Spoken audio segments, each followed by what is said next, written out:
penalty if you fail a drug test. But, you know, like I said, it happens, and hopefully some kids can learn from it, but just don't get caught. I'm down to dunk. And I'm down to dunk. I'm down to dunk. This is J-Dub, and I'm down to dunk. I'm Shea Gilgeous-Alexander, and I'm down to dunk. This is Lindy Waters, and I'm down to dunk. I'm Mike Muscala, and I'm down to dunk. This is Jay Will, and I'm down to dunk. This is Kenneth Williams, and I'm down to dunk. This is Lou Dort, and I'm down to dunk. We say this is Lou Dort, and I'm down to Dort. This is Lou Dort, and I'm down to Dort. Cracklin Oat Bran? Have you had Cracklin Oat Bran? No. No. Okay. But it's healthy. You're a big Oat Bran guy? I'm a big Oat Bran guy. Okay. I think I would switch it with Fruity Pebbles. Okay, eat faster. Don't put as much in the bowl. Do you have a gallon of milk I can also take home? You don't have milk at home? One cinnamon toast. Okay. Yeah. Cereal is great. Yeah.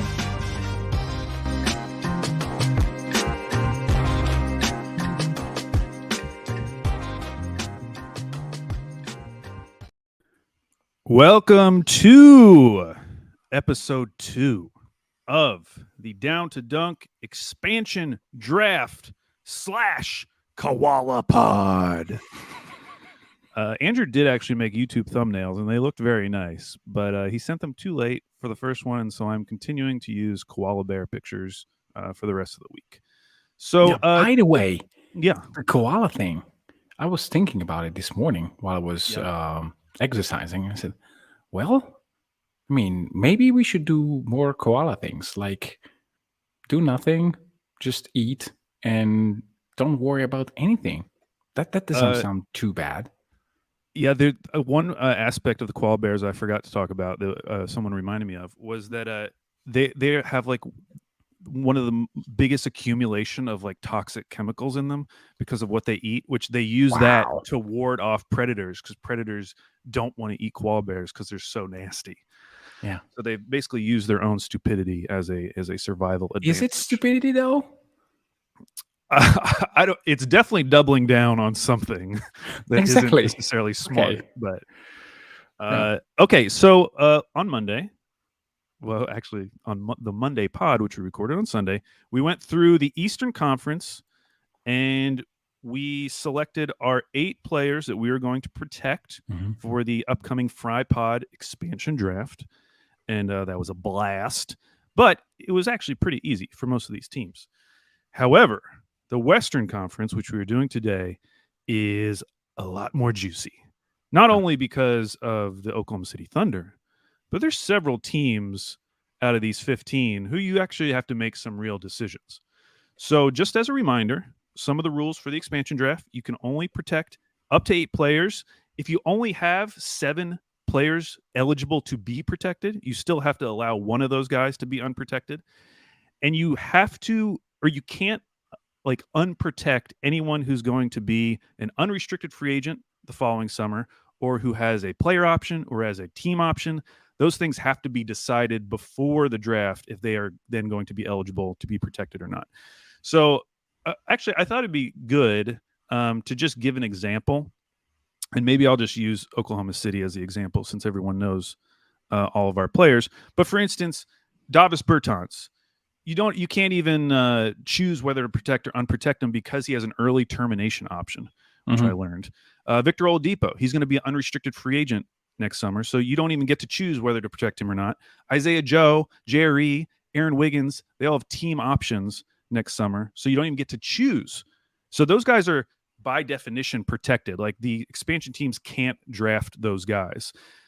Now those remove them from your eligible pool. You know, if we were going through OKC, we might want to unprotect someone like JRE, you know, just so we could protect someone else, but you can't do that because he has that team option going into next summer. So for some of these teams, and I think the Sixers were the best example yesterday, the actual pool of eligible players to protect or not protect is really small.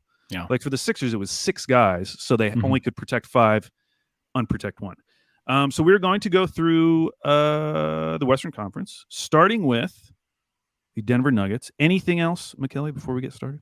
No, let's go. All right, let me share my screen. Oh, and by the way, with the Rebuild and Replenish Hall of Fame, we're not forgetting about it. I don't think the draft on Friday is going to take a full hour, so we will make some nominations for that on Friday. Are you positive about that? That it won't take an hour? It better not. If it takes more than an hour, I'll just cut it off. Because by that point, we'd be getting down to like the 12th or 13th guy on each team. Yeah. Where we're talking about some, second rounder that we're trying to get excited about. Okay, so here is Denver. And I assigned me and McKelly equal numbers of teams to start off with, and then we can discuss once we go through. Mm-hmm. So Denver is actually pretty interesting. They have 10 guys who are eligible. Jokic, Jamal Murray, Michael Porter Jr., Aaron Gordon, Zeke Naji, Christian Brown, Peyton Watson, Jalen Pickett, Hunter Tyson, and Julian Strawther. So just going through those names, I mean, those last four, Peyton Watson, Jalen Pickett, Hunter Tyson, Julian Strawther. I mean, Peyton Watson was a rookie last year. I mean, so was Christian Brown, but I'm assuming we're going to protect him no matter what. But Jalen Pickett, Hunter Tyson, Julian Strawther, they were just picked. And we're likely going to have to give up one or maybe two of those guys that they just took and who all three performed well in Summer League. So it's like there's necessarily an obvious choice here. So I went for my unprotected. The first one was Zeke Naji. Again, being that he is a restricted free agent. And so if the expansion team drafts him, he becomes an unrestricted free agent. So they're kind of de-incentivized from drafting him. So I'm kind of daring them to take Zeke Naji. And then it's a decision between like Peyton Watson, Hunter Tyson, Julian Strawther, Jalen Pickett. I don't have a strong opinion. I went with Jalen Pickett as the guy I was going to unprotect. I think it'd be reasonable to go with Hunter Tyson. I had Hunter Tyson on my list just because Denver picked him a little bit later. That's it. They did. I went back to Sam Vecini's final big board, and he had Hunter Tyson ahead of Jalen Pickett, so that's why I went with. Okay, that's completely Pickett. fine. No, I completely agree with the idea of unprotecting a center compared to unprotecting wings. Even if nobody in that group pans out, they have a higher likelihood of being helpful to Denver compared to Zeke Naji, who couldn't really crack the rotation in playoffs last year. And again, with the season on the line, I think Denver likes to go small and to just play Jokic 38, 39 minutes a night. So it's not really a position of need. It may be useful in regular season, but again, you can get a fine center for very little money if a team picks him up. Yeah, I think some team coming up, you unprotected some center that I was very mad about. You just hate centers. You just want to get rid of all of them. Yeah, but in the next one, I already backpedal a little bit. So I do think Denver is a good example of how, if there really was an expansion draft, teams would prepare for it differently. Like, does Denver really make that deal with OKC where they're accumulating additional picks right now if they know that they're then going to have to immediately unprotect one of the guys that they're about to draft? Maybe, maybe not. I don't know. No. Okay, so that's Denver. Next is Memphis. Memphis is extremely juicy because they have 14 eligible players. It is Ja, Triple J, Marcus Smart, Steven Adams, Brandon Clark, Zaire Williams, Desmond Bane, Derrick Rose, David Roddy, Josh Christopher, who they can decide whether they want to pick up his option or not, John Conchar, Santi Aldama, Kenneth Lofton Jr., and Jake LaRavia. So remember, you can only protect 8 guys. That means you have to unprotect 6 players from the Memphis Grizzlies. Okay, so let's start the discussion here because this was the hardest by far. And on one hand, I have the point guard situation in Memphis, which until Ja comes back, it's very, very shaky. And granted, there are point guards in the league that you can borrow if someone picks your point guard. But on the other end, it's not very easy to find good veterans. And so on one hand, I really want to protect Derrick Rose because I think that if Memphis wants to get to the final line, they really need to have 2 point guards at all times. That is very important. On the other hand, it's Derrick Rose. And if you unprotect him, if you protect him, it means that at least one between Brandon Clark and Steven Adams is not going to be on the protected list, which for Steve-O, it's not a very easy contract to swallow. It's big money, it's a center, it's injury prone. But if he's gone in the regular season, Memphis is really tiny in terms of center rotation. And maybe this will propel them, which was my initial line of thinking, to play JJJ more at the center. But JJJ also had durability issues. And you can argue that if you play him as a center, that thing will be exacerbated. I don't know how to pronounce it. It will be made a little bit harder on his body. So all in all, I flip-flopped a lot, but I think that I would protect Steven Adams just because of that. Okay. So by protecting Steven Adams, that would mean that Michele has to unprotect David Roddy, Brandon Clark, Zaire Williams, Kenneth Lofton Jr., Derrick Rose, and Josh Christopher. I think we can assume definitely one of those guys would get drafted in the expansion draft. I think so. I decided not to protect David Roddy and protect Jake LaRavia, because even if you can argue that Roddy was more ready in terms of body, in terms of everything compared to LaRavia, I had very high draft grades on LaRavia, and I think that the prototype of player is a player that Memphis really needs. Roddy, to me, I really don't understand what his role can be on a winning team. He definitely played more, 3 times the amount of minutes compared to LaRavia, but somehow I want to just try to see if LaRavia has something else. It's likely that David Roddy would be picked in this scenario. I understand. I was going to ask that. Do you think, because obviously, a team can only lose one guy in the expansion draft. So do you think Roddy would be the choice for most expansion teams? Yeah, I think so. And if someone wants to protect Roddy instead of LaRavia, I would be completely fine with it. It's not really a high difference in terms of value. I don't see Josh Christopher being picked. I don't see Kenny Lofton. Zaire Williams is whatever. He didn't have a great sophomore season. Brandon Clark, too injury prone. It comes down, do you really want to jumpstart your first draft with drafting Derrick Rose? I don't know. It seems like Rose is more useful to Memphis than any other team. So maybe they will say, okay, let's try Roddy, because at least he's a prospect. So what if, I wonder, like, will other teams know at the time who the other teams are unprotecting? Because as we went through the East, there's already going to be some pretty big name centers available, like if Clint Capella is available. And so could you get away with unprotecting Steven Adams to protect David Roddy and just kind of make a gamble that Steven Adams won't get picked because there might be better center options on expiring deals out there? Yeah, this is also part of the thoughts that I had yesterday while filling this one. But I mean, it's A, you don't know. You can only guess. And B, really, if you're down to Jaren Jackson Jr. as your only center with Xavier Tillman, you are really, really, you really have a bad rotation in terms of centers. And I don't know.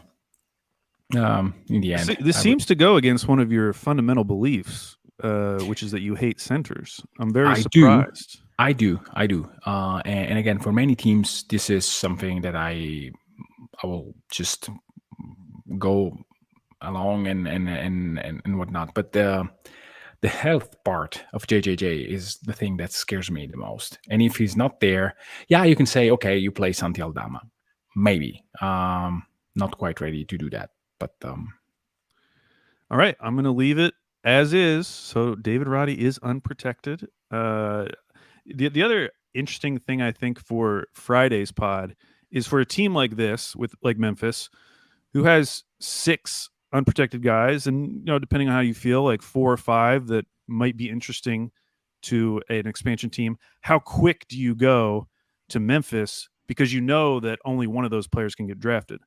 So if there are 2 expansion teams, the first team to make a pick of all these guys for Memphis, after that, like, it's done. Yeah. So I feel like there's some pressure to hit Memphis first, or at least with one of the first couple picks. Okay, moving on. The Sacramento Kings. This one was pretty straightforward. They have 11 eligible players: De'Aaron Fox, Sabonis, Harrison Barnes, Kevin Huerter, Keegan Murray, Trey Lyles, their new signing, Sasha Vezenkov. How do you say it? Vezenkov, Bulgarian, Vezenkov. I think. Vezenkov. Okay. Davion Mitchell, Chris Duarte, Kessler Edwards, and Colby Jones. So they have 11 eligible guys, have to unprotect 3 of them. I went with Colby, Sasha, and Kessler Edwards. Colby Jones, they just drafted. Sasha, they just signed. But compared to their other options, I thought that was pretty straightforward. I mean, Trey Lyles is like a questionable one, but he really helped them at points last year. I think that Chris Duarte is more of a question than Trey Lyle. Yeah, Chris Duarte. I could see that as well. I bank on the fact that almost nobody knows who Sasha Vezenkov is. And so they just won't take him. Yeah, exactly. Okay. All right. Well, that's a pretty good idea. Now we come to probably the most boring team, which is Phoenix, because they only have 6 guys eligible, and only 4 of those guys are interesting in a real way. Including Tumani Kamara that I never heard of. Like, is he a real player? Yeah. So I when I was looking at Sam Vecini's big board, I happened to notice him. He was pretty late on Sam's big board, but I had never heard of him before the draft when they picked him up. But yeah, as we all know, the Suns have signed a bunch of guys on 2-year deals where the second year is a player option. So a lot of these guys aren't even eligible. Guys like Eric Gordon, Josh Kogi, Keita Bates-Diop, Yuta Watanabe, they're not even eligible. So it's really just KD, Bradley Beal, Devin Booker, DeAndre Ayton, Ish Wainwright, and Tumani Kamara. Those are your options. Now, I do have a strong opinion here. You went with Tumani. I think you got to go Ish Wainwright because of the restricted free agency. Yeah, you can definitely sell me on that. And I would say, okay, do that. All right. All right. So we are unprotecting Ish Wainwright, and we are going to protect Tumani Kamara. Imagine if they actually do that, and I mean, they would have to find another minimum guy. By the way, there is something juicy on this page, which is Saben Lee. Do you remember the Saben Lee bonanza a couple of years ago, where he seemed like the next great G League player who is going to rock the league, and poof, he disappeared. Poof, yeah, because he was with the Pistons, yes, and is now on a 2-way with articles written about how great Saben Lee was, and he legitimately might play just because of their point guard rotation, because they lost Campaign, who is now with the Spurs. So yeah, Saben Lee might actually be needed. Moving on to the Clippers. Another one that's pretty easy. They have 8 eligible players. Extremely boring. Norman Powell, Zubats, Terrence Mann, Amir Coffey, Kobe Brown, Bones Highland, Brandon Boston Jr., Jason Preston.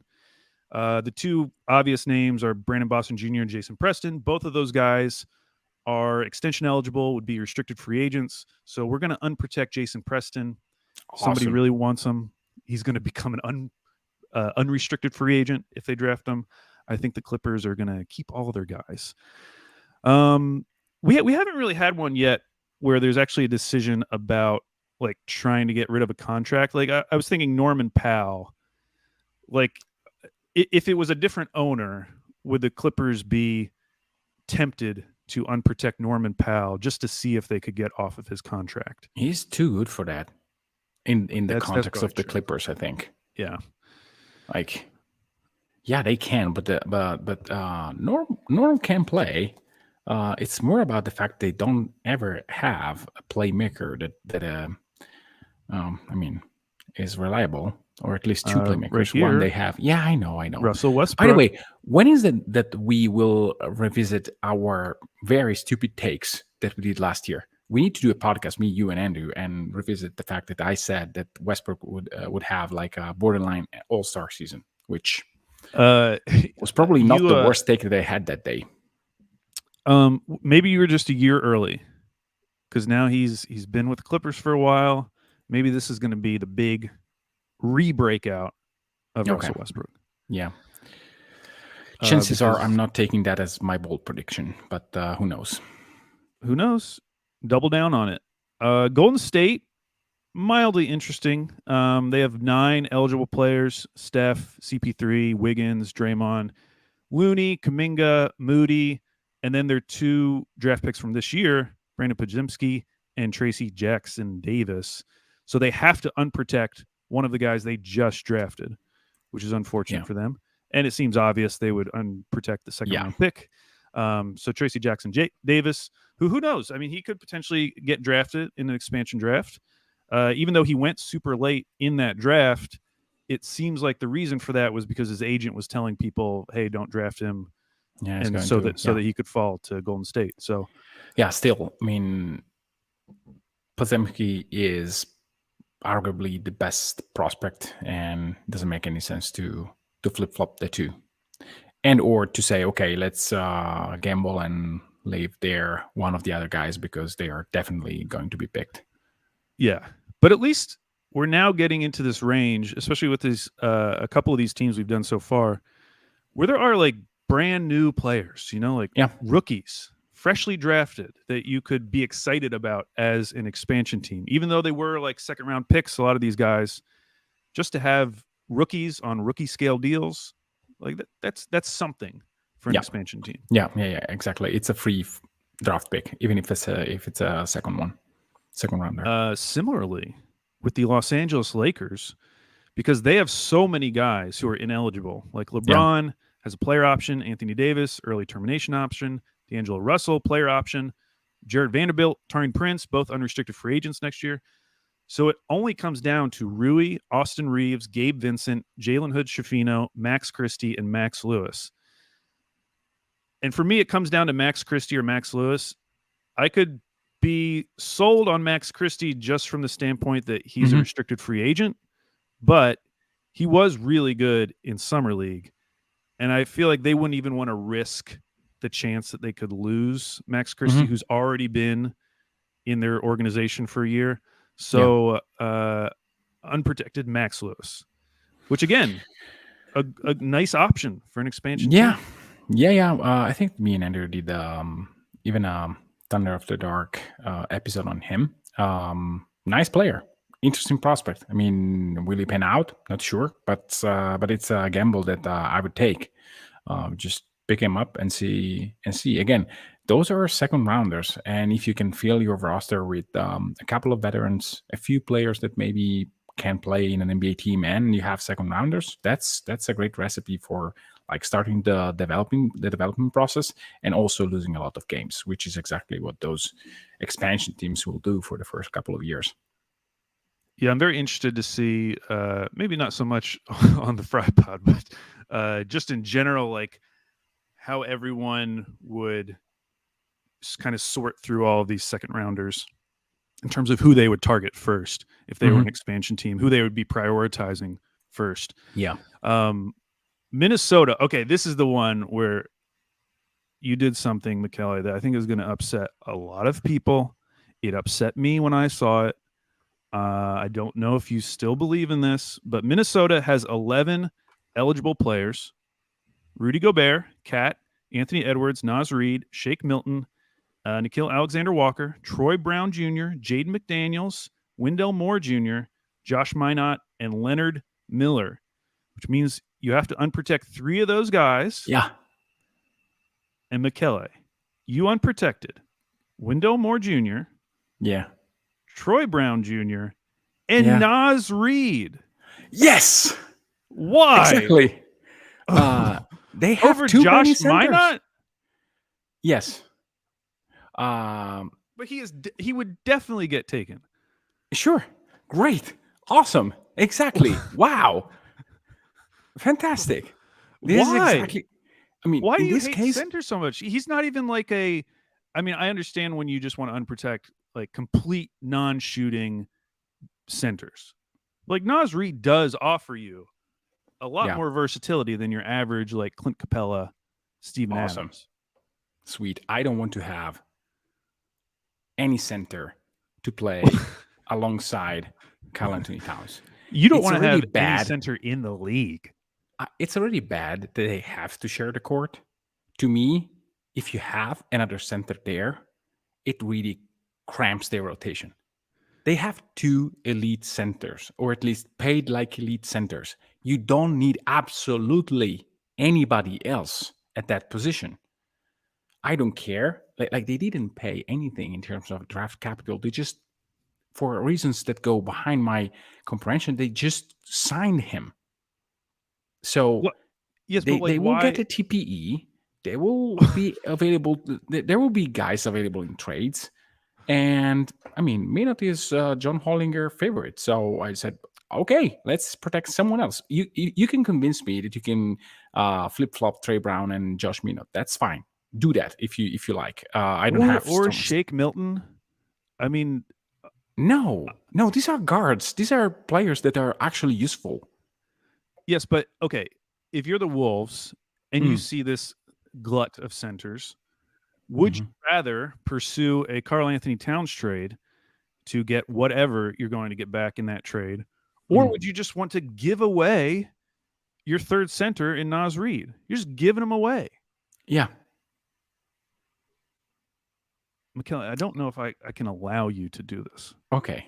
Then don't. Just put Nasri there and Josh Minot away from the unprotected list. But I sustain that I'm going to save the Wolves by doing this because it will reduce the minutes of the best idea would have been, hey, Naz, we love you. Please find a team where we can sign and trade you. We'll do whatever. But they could trade him now. They could trade him now. No, nobody will get that contract now. I mean, it's what is it? I just don't believe that you should get in this position ever. Like to have 3 players that play a position of like minimal need, and you basically have 60% of your salary, maybe more, on centers. I get that. I'm just saying the solution to that problem, in my opinion, should not be let's just give one away, because you know that Naz Reid would get drafted by an expansion team. He would absolutely get drafted. I hope so. So that I can unprotect Troy Brown and not be killed for that because he will not get picked before Naz Reid. So to me, like if you ask me today, do you think that by playing Naz Reid, the Wolves are better or worse in total regular season wins? I would say they are worse because they need to play more. The point here is that they will need to play more lineups with 2 centers, which are very, very inconclusive in terms of winning basketball. So to me, I said, okay, I made a mistake. It didn't work. Now I'm getting a jail-free card because it's free. I will get a TPE, which I can use next summer to get a real player of that takes 14 millions, which is not nothing. Maybe not Norman Powell, but something like that, which will help me quite a lot more, and I don't have to pay anything to do that. So if people are interested, Naz Reid's contract, he makes 12.9 this coming season, 13.9 the next season, and then he has a player option for 15 million in the third year. Michele, this hatred for centers, even ones that are willing to shoot threes, you don't even care. I don't care. It doesn't provide real spacing. You can win games when Naz Reid makes a lot of shots. But don't you think you could just get? Don't you think you could get a second for Naz Reid? Okay, Is a second better or worse than a TPE? That can gives me the opportunity to go wherever I want. Just a team that wants to get off of someone else's money. Now, I know that it's not the same player and it's the same money. This doesn't work, but there will be players in the future around John Collins' salary that can get moved. And I think that John Collins is not ideal. It's a similar concept, so it's not that player. But of that caliber that just are shed because of money. And if you have a TPE of 13 millions, maybe you can get a player like that. Again, not John Collins, because he has like a 17 or 18 cap hit. So it's not the right example. But you can get a player off someone else's books. And like Pat Connaughton. Like, I would much rather have Pat, who makes 9 millions, than him. So if for some reason the Bucks are in a position where they don't really, suppose that the Bucks lose Brook Lopez in this summer, and they really need to have a center that can shoot the basketball. Great, do that. Why don't you just make that trade? Yeah, I know. This example is trade related, but suppose that they have space. They need to shed Connaughton and just for tax purposes. I know. I don't want to have another the possibility to have that player on my roster tomorrow. I much rather prefer the roster without a center. It's addition by subtraction. I'm going to let you make the final call here. We've discussed it. I've explained my position. You are welcome. It's your team. You can unprotect whoever you want. We agree on Troy Brown Jr., Wendell Moore Jr. Are you putting your pointer around Josh Minot just because you want me to flip flop Josh Minot and Naz Reid? Okay, No. I saw you doing that. So, what is your final decision, McKelly? To flip flop Troy Brown, and Josh Minot. What? Just like that, just to make you doing something, but I will leave absolutely Naz Reid unprotected. There's a certain contingent of Thunder fans who they would maybe draft Naz Reid first overall in expansion draft based on the names we've had so far. Do that. Wow. Be my guest. All right, folks. folks. Will be extremely happy. That's probably our most shocking selection so far. Michele, in his desperate attempt to save the Wolves from their glut of centers, has decided to unprotect Naz Reid, newly signed Naz Reid, in addition to Josh Minot now and Wendell Moore Jr. To be fair, if this was me trying to replicate what the Wolves would do, then it's not going to be Naz Reid. But if it's me calling the cards, I would argue if it was anyone other than you. I don't know about that. I don't know about that. But yeah, I am in the minority here. Great. Okay. There are people who likes Chet Holmgren with a center, for example. True. I would actually do the same thing. Suppose that they sign Jay Will to the same contract of Naz Reid, I would probably unprotect him just to get him away, which is something that Presti did when, I don't remember who, Anthony Morrow was playing before Alex Sabrinas, and Presti said, okay, let's take away that thing so that you cannot use it anymore. Okay, I'm gonna let you keep it there. It'll make the expansion draft on Friday much more exciting now that Naz Reid is available. For Naz Reid, okay. And everyone can send your hate mail to Michele. And that was just a prelude to the most exciting team, which is the Oklahoma City Thunder. Now, the Thunder have a ton of options. They have 13 eligible names. So from the list I'm about to read, they need to unprotect 5 of these names. Mm-hmm. With the caveat being that 2 of these names, Trey Mann and Usman Garuba, in order for them to, you even have to decide on them, you would have to pick up their 4th-year option first. If you decline their 4th-year option, then they're not available for the expansion draft, but they also would become unrestricted free agents the next summer. So what I did was I declined Ty Washington Jr.'s 3rd-year option, but then I picked up Trey Mann and Usman Garuba. So I do have to make a decision on them in terms of protecting them or not. Yeah. So the 13 names, SGA, Lou Dort, Chet, Micic, Josh Giddey, Kenrich Williams, Cason Wallace, Poku, Usman Jang, J-Dub, Trey Mann, Usman Garuba, and Jay Will. So let's start with the obvious ones. And by the way, like we're talking about roster crunch and stuff. So many of the guys that we're talking about aren't even eligible. You know, like Jack White, not eligible. JRE, not eligible. Victor Oladipo, Bertans, not eligible. Yeah. We don't get to decide whether they are protected or not. They are going to not be able to be drafted. So I'm going to start with Trey Mann and Usman Garuba. I feel like from this list, those are the easiest first two names. Yes. Then you have to still come up with three more names. Yeah. I'm going to go with Poku as my third one. The bet here is that he's a restricted free agent. So again, if someone drafts Poku, he becomes an unrestricted free agent the next summer. He can't re-sign with OKC, but he could sign with anyone else, which maybe will de-incentivize a expansion team from taking him. And then suppose that he's same age as same draft age as Trey Mann. Does that change your decision? Same draft age. So he's not a restricted free agent. You need to pick up his 40-year option. Would that change your decision? No, I would still. Okay. I'd pick up his option, Yeah, but same. also unprotect him. So then you come down to two more names. You got to get two names. I think the next most obvious one is Jay Will.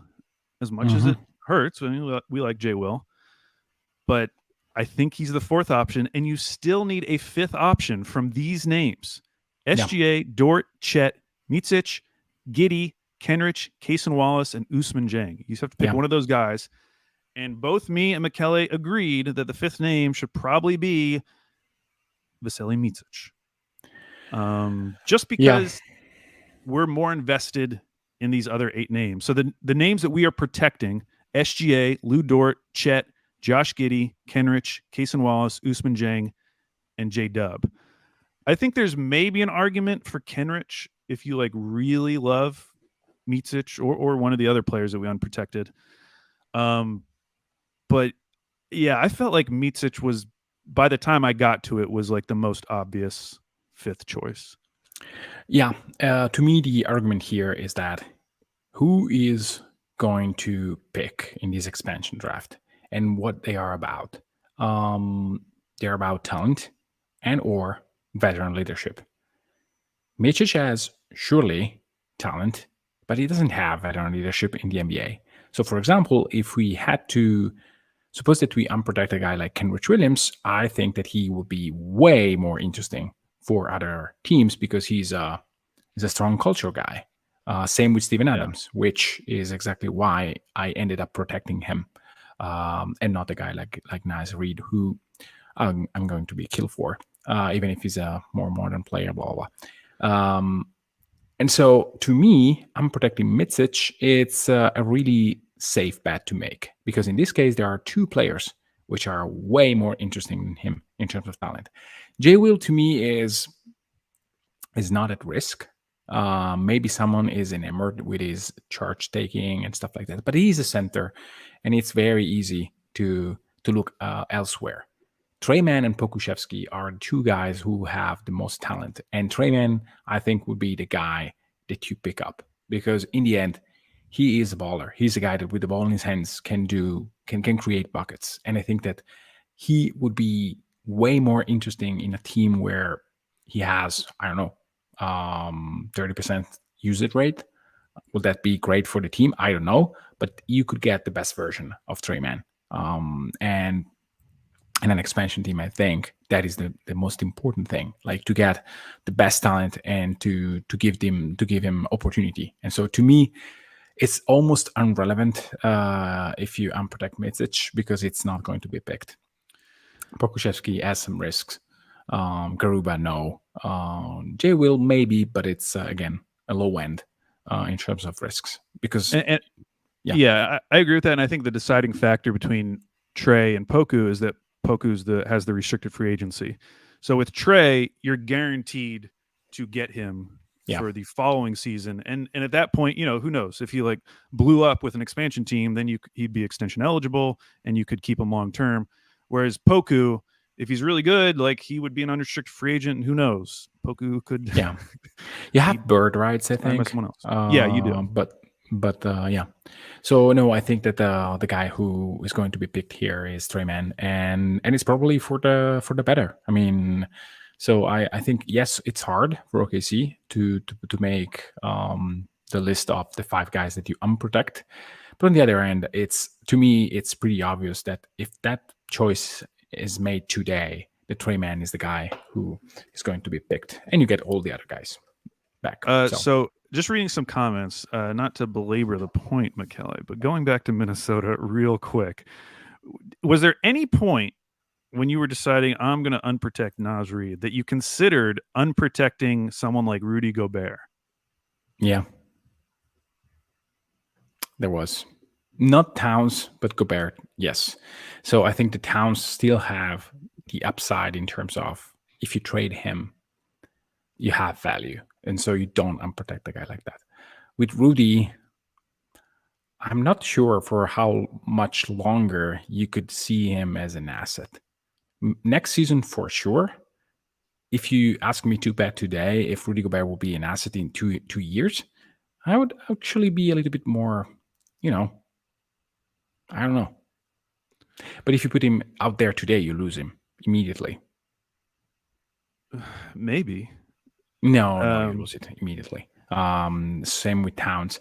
And I know that you can say, and I read this Matthew Wee's comment in the chat saying that the Wolves would much rather have Naz Reid compared to Karl Anthony Towns for multiple reasons. I know, but the point is you can really extract value for Karl Anthony Towns. If you put him out there, there will be teams looking for it.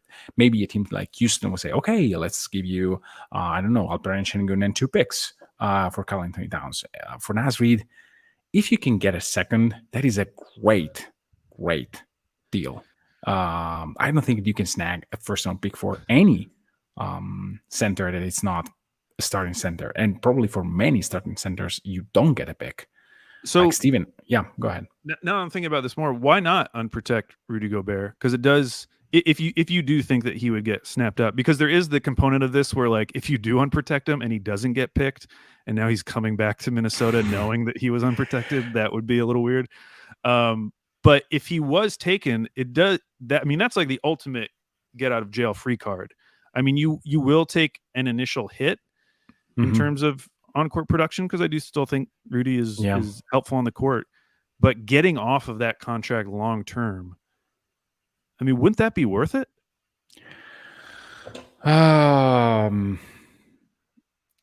Yes, to some degree. On the other hand, you could see Minnesota going into a trade for Karl Anthony Towns very early, which cancel all the things that I said about Naz Reid, but that is another discussion. So in that case, I think that Rudy's production will be much better. I think that the pairing of the two, the reason why I removed Naz Reid from the equation is because I really want to have the most amount of minutes of those two guys separated from each other. Like, they need to play at most 10-15 minutes together, and then all the rest of the time separated with lineups that are made exactly for them, like one with Karl Anthony Towns, Jaden Daniels, Nickeil Alexander-Walker, or Shake Milton, Edwards, and a good point guard. This will give them a defense that is okay, because you have defenders at every position, and you can maximize Towns' offensive versatility in the same mold. If you have like shooters around Gobert and you have Towns that is on the bench, then you may have more space in terms of pick and rolls, which if you play Towns, you have less, because even if Towns is a great center in terms of shooting the basketball, the spacing that a guard gives you, it's not the same that the one that the center gives you. And you occupy, you don't play pick and roll with Gobert because you want to have the pick and pop threat for Karl Anthony Towns, and so your spacing is already different. So yeah, I'm sticking with my choice, which is going to be discussed as the worst possible decision on this draft expansion, but I can live with it.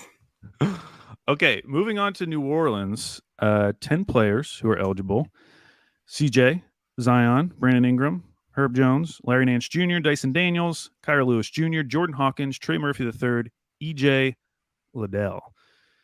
Now, on the one hand, this does seem pretty straightforward. You unprotected Kyra Lewis Jr. and EJ Liddell. Thinking about it a little bit more, though, this is a team that there's already been talks about, their long-term salary is something they're having to start thinking about, just because they have these 3 guys who are on these long-term deals. Would it potentially be worth it to unprotect Larry Nance Jr., who has $10 million this year, $11 million the following year, just to potentially get off of that contract a year early? Would that influence you in any way? And to keep like EJ Liddell? The talent gap is so different. It is for sure. But if Zion's healthy and Valanciunas is healthy, like how much is Larry Nance playing? He's going to be like a 15 to 20 minute per game max player. Yeah. Sorry, there's a mosquito here. I would really give another year to Larry Nance, just to give myself a flexibility in case of Valanciunas goes. And I mean, Nance is a nice player to pair with Zion. If he was like a player that I can't play with Zion, I would say okay. If he was a center, for example, if he was Jackson Hayes, if he was a center, Reed, you would have already written him off. Yeah, he was gone. No, Larry gives me a little bit more flexibility, and if he plays less minutes and he's in a conservative kind of minutes amount for the season, then maybe you can get him healthy for postseason, and he actually works. Mikhail, I have terrible news for you. I'm on Basketball Reference. Larry Nance Jr. on his page, position, power forward and center. I know. What is does that influence you at all? No. He is apparently identified as a center. Okay. No. Okay. All right. Just double checking. Okay, moving on to Dallas. Mildly interesting one. They have 12 eligible players: Luka, Kyrie, Tim Hardaway Jr., Grant Williams, Maxi Kleba, Derek Lively, the second, Josh Green, Seth Curry, Dwight Powell, Dante Exum, Olivier Maxence Prosper, and Jaden Hardy. I think the 3 obvious ones. So they have to cut 4 of these guys, or unprotect 4 of these guys: Dante Exum, Dwight Powell, and Seth Curry, and Tim Hardaway Jr. I think, is that what I picked? Yes. Okay. Now, they just signed Seth Curry to a deal this offseason. But looking at the other options, like it would have to be Maxi, probably. They're not going to unprotect Jaden Hardy. They're not going to unprotect. Why wouldn't they unprotect? For the same thing that we've been talking about, which is that it's a guard. It's a young guard who showed some promise in his first year. Why wouldn't you? I mean, he would get taken. If you unprotect Jaden Hardy, he will get taken. But I don't know if Seth Curry is going to get taken. Somebody might take Tim Hardaway Jr. just to have a like mid-sized contract on their books. Yeah, you're right. Maybe this is a better choice. I'm not a huge fan of Jaden Hardy. Well, you're not a fan of a lot of people, as we're learning. I know. I have very strong takes, and I stand by them most of the time. So I don't know. I really like the idea of putting Tim Hardaway Jr. there. Dante Exum, yes. Dwight Powell, yes. I'm a little bit worried about losing Seth Curry, though. Same with Maxi Kleber. I don't know. Maybe you put a guy like Max Prosper is a guy that has a name that will be picked immediately. I don't know. And they just paid. I mean, they moved into the back of the end of the first round to get him. Yes. I don't know. Maybe this is the right choice, but I would snag Seth Curry immediately. And if they do, Dallas is in a much worse spot than they were. Jaden Hardy is a lost opportunity. Seth Curry is a terrible news for next year's Mavs. So you need to pick which. Well, so that if we were just looking at for OKC, man is inconsequential. Jaden Hardy may be part of replenishing the Mavs' future, but if you lose Seth Curry, I'm afraid that you are losing a lot, because you have still a lot of non-shooting players. Like Grant Williams I know that he's not a non-shooter, but he's a guy that makes shots, but it doesn't provide spacing. Derek Lively, not a shooter. Maxi Kleba, another guy who makes shots, but is not a spacer. You really need gravity alongside Luka.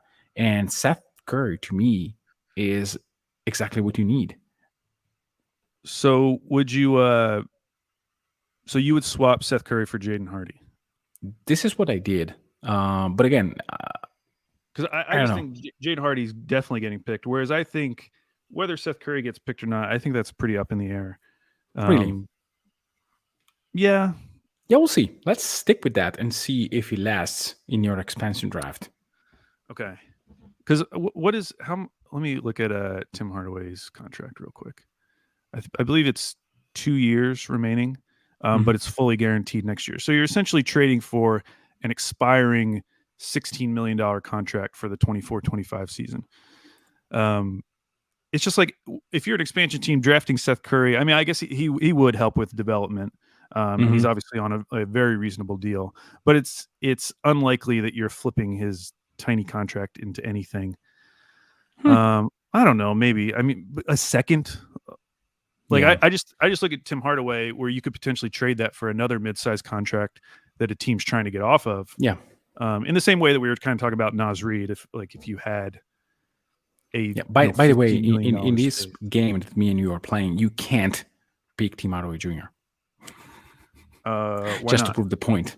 Oh, well, I will agree not to pick him, and we'll see if the other team picks them. Okay, moving on to Utah, and if you have to jump off, Mikel, because I think you have to leave pretty soon, that's fine. I can have do the 10 rest. minutes. Okay. We move on to Utah, who is very interesting. They have 11 eligible players: John Collins, Jordan Clarkson, Colin Sexton, Larry Markkinen, Taylor Hendricks, Ochai Agbaji, Keontae George. Will you say the next name for me? Simone Fontecchio. Thank you. Walker Kessler, Omer Yurtseven, and Bryce Sensabaugh. So you have to unprotect 3 of these guys. The obvious one, I think, is Omer Yurtseven. And Fontecchio. And Fontecchio. Yeah. So then you get to the last one, and you were talking about having to unprotect maybe Bryce Sensabaugh, who I think is who you went with. Yeah, I really don't like him. I was not a fan either. I was on Trill Bro Dude's podcast, and he asked me if there's anyone I was lower on than most, and I said Bryce Sensabaugh. I was not a huge fan of him going in the draft, but there's some people who are like very high, and he would definitely get drafted in the expansion draft. Sure. Is it worth? Because like they gave up a second or whatever for John Collins. Would you even consider unprotecting John Collins just to get off of that money? That would actually be good thinking. I mean, the other option would be like I don't know if they would do this, but Colin Sexton. Yeah, But they could probably still get something. Yeah, maybe I think that you can maybe decide to. You can say, okay, is Jordan Clarkson really needed around here? Yeah, I thought about that one too. In some sense, I don't think that Utah will ever put Sensabaugh unprotected. So let's protect him. Yeah, let's protect him.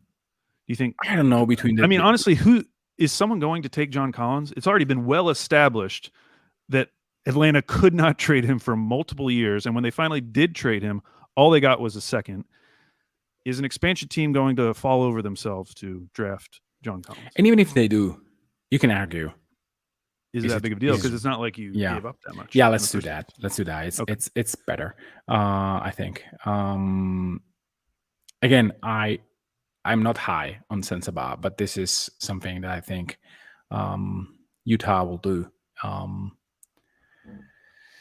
Clarkson to me is another choice that you can easily do without thinking twice. He is definitely better than many other players, but it's not really conclusive to the next great version of the Utah Jazz.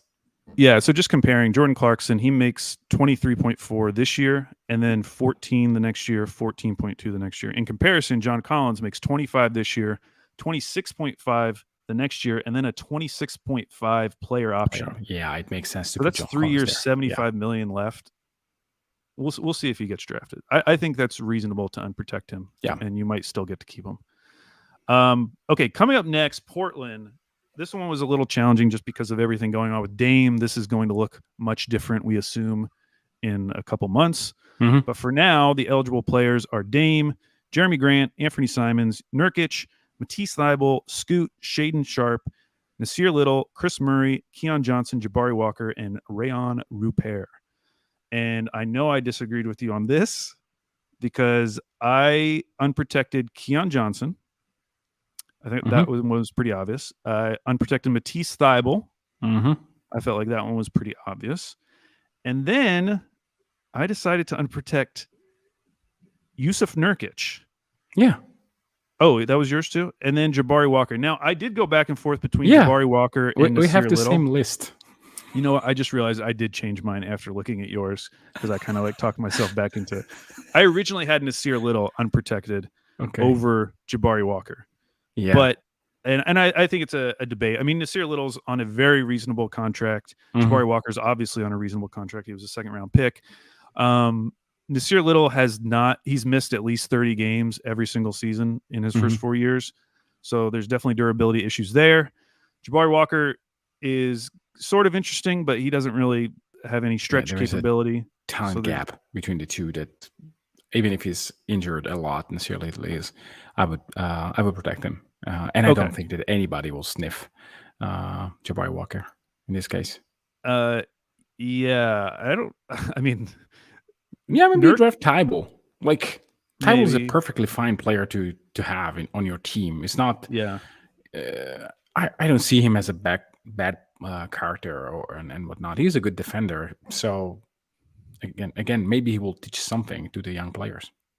I'm sure Nurk would love being unprotected and then not being selected and coming back to Portland. Yeah, but he's a lost cause. So he may be. Okay, so that ended up being a little bit easier than I thought. Houston, a team that you think would be really difficult. It is not. They have 10 eligible players: Van Vliet, Dylan Brooks, Kevin Porter Jr., Jalen Green, Jabari Smith Jr., Jock Landale, Alperen Şengün, Tari Eason, Cam Whitmore, Amen Thompson. It's obviously Jock Landale and Kevin Porter Jr. Yeah. By the way, on the one I sent you, I had forgotten to put Amen Thompson. That's why I had to add a second name. Yeah, but I would go Jock Landale immediately. Yeah. There's just no way that you're unprotecting any of those top 8 guys. No. But suppose that you don't have any of those guys. Well, I might unprotect Dylan Brooks if this is my team. Yeah, you could consider it. I don't think a team would. Like No, absolutely not. But if I had to pick between Kevin Porter Jr. and Landale, I would actually unprotect Porter Jr. I really think that he's detrimental, and there is no value in keeping him around. Jock Landale is at least a useful player. So I would agree. And I think for an expansion team, you can talk yourself into Kevin Porter Jr. because the way his contract is structured, you can get out of it at any time. Yeah. So you're like buying into this mid-sized contract that it really has no strings attached going forward. Yeah. Is the possibility to have a contract in the future, as you mentioned, for Moses Brown a couple of years ago. Yes. So yeah, I think I would do that as well. I mean, if they really loved Kevin Porter Jr., then you would do Dylan Brooks because I don't think Dylan Brooks would get drafted.